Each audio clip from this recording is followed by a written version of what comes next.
This is my Gelding Ed's WhiteLightning, and I'm getting ready to give him a wormer. I'm using this, which is the Panicure.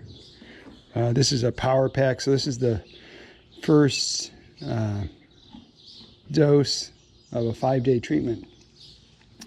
And he looks pretty good, but I just want to make sure he's cleaned out. We've done some other horses here. We've had some these roundworms showing up, so he was out with those guys. So he's going back into training. He's Lightning's such a good boy. He's 3. He's a little over 3, and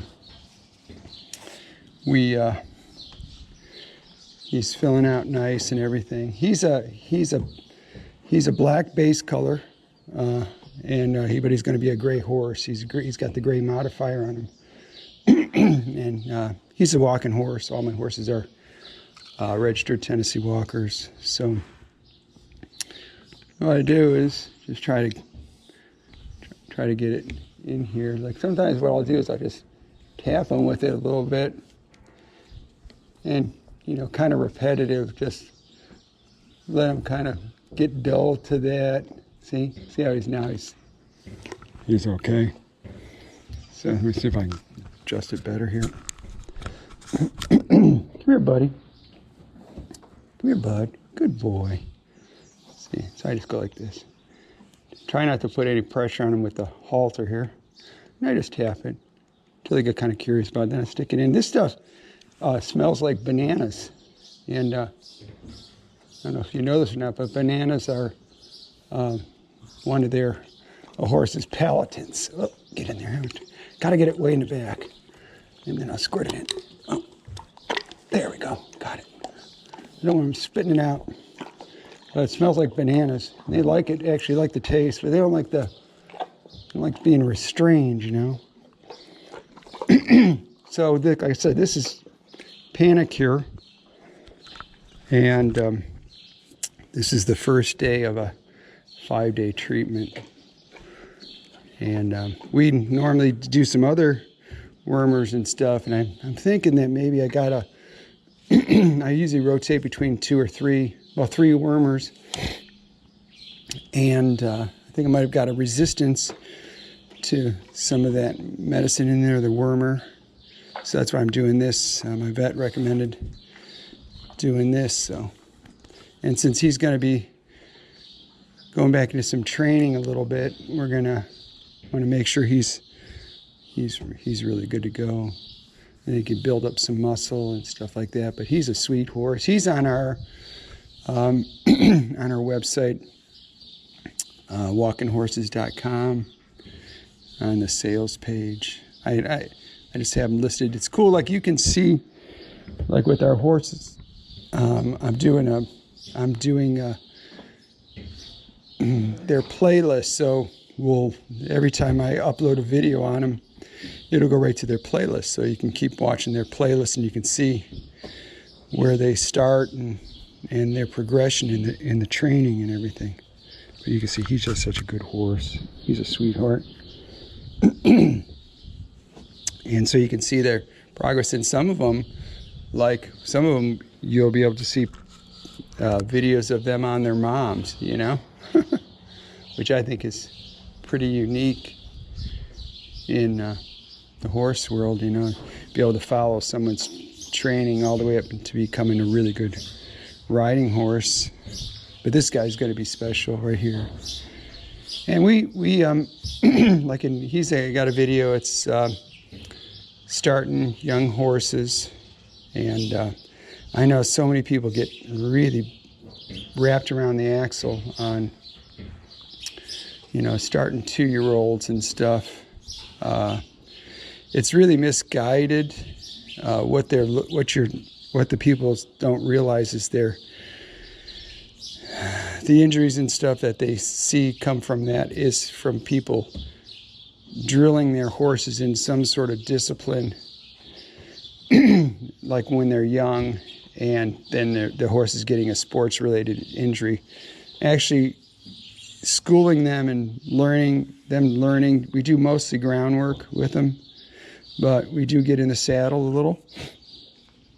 And I know that's going to get a lot of people all chap their backsides, but they just don't understand that that the horse can, when they roughhouse and stuff, and like I have a video on that, like on that starting young horses, and when you see what these colts do to each other, how they jump on each other's backs and stuff like that, it's not someone riding them for 15-20 minutes and schooling them, teaching them how to give and how to go and stop and stuff like that is not going to do anything. It's going to actually build them up. And they say that their spine isn't fully developed until they're, I think it's 4. Well, it's this right back here. If you go to Brett Davis, which he has a really good YouTube channel, it's called A. Davis Horsemanship, I think, and he talks about it, and he says it's back here that the spine that's not. He said in order to twist that or do whatever you need to do to cause like the kissing spine or something is done by when people do them in a tie down, or I think he said in draw range. You have to look up his video, and he says that's the way that the pressure can go in there and twist that and cause a problem. And he said, and I see people doing tie downs. I don't know why people do tie downs. It's just stupid, but that's how you can hurt him. And his knees are closed at this age and everything, so he's all fine.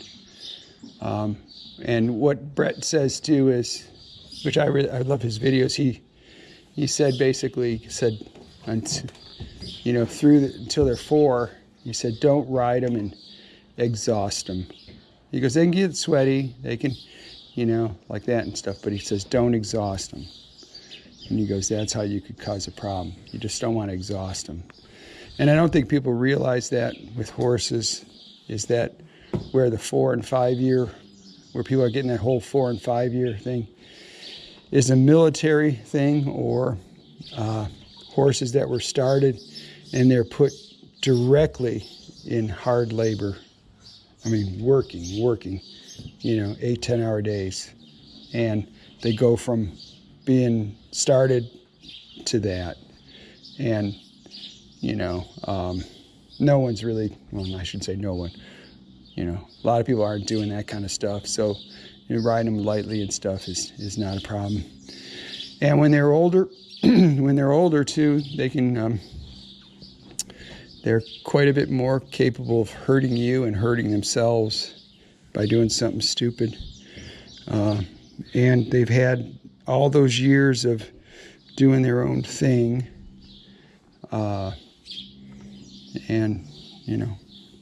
So I think it's it's a fine idea, but I wouldn't like, if you were like a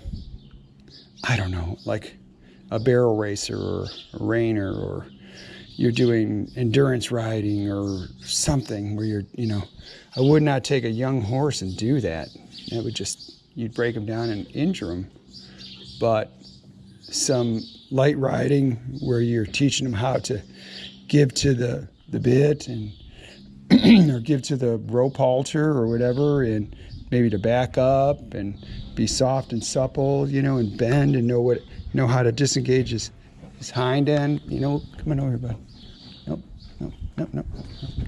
I can't let him. Something like that. There we go. Good. That's all I wanted. Good. So like that kind of stuff. It's a really good time to do it. Now if you're 300 pounds or something,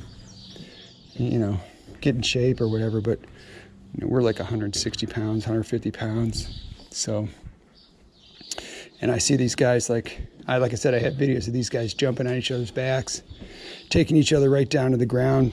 They go like this and they bite each other around the legs and then jump up and put all their force. And these things are 900 pounds, all on each other's backs. And these horses aren't getting injured, they're just not.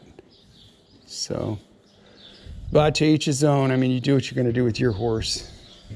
But I have no desire to break down a horse and, you know, ruin its life or anything.